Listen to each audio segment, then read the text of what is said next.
Deuteronomy 11:19.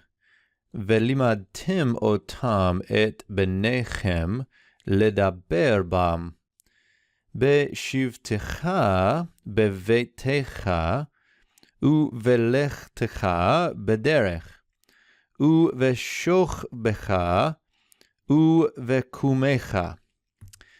So we get here now, and you shall teach. Here we have a PL perfect. It's a PL perfect. Notice the hirik here and the dagesh.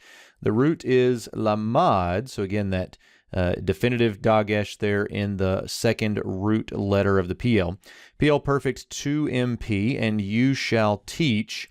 We get two direct objects now. You shall teach them, namely these commands or the statutes that Moses is passing on. And the second direct object then is your sons, benechem. So in other words, we might say, you shall teach your sons them. So we've got a double direct object, but this normally in English is going to get laid out as you shall teach them the commands to your sons. But again, there's not formally a prepositional phrase right here. It's a double direct object. Next, we get the infinitive construct, a PL infinitive construct of the root davar plus a lamed preposition. And what we get here is that good old epexegetical infinitive.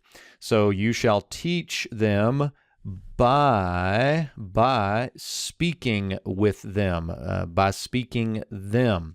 And then we get a series of locative, or we might say temporal clauses. They're all temporal clauses, but they also indicate where you're going to talk about these things and when you're going to talk about these things. So what we get, I'm going to mark in blue, is a series of infinitive constructs. So we get all these infinitive constructs. They all have a bait preposition associated with them, and they all have a 2ms suffix.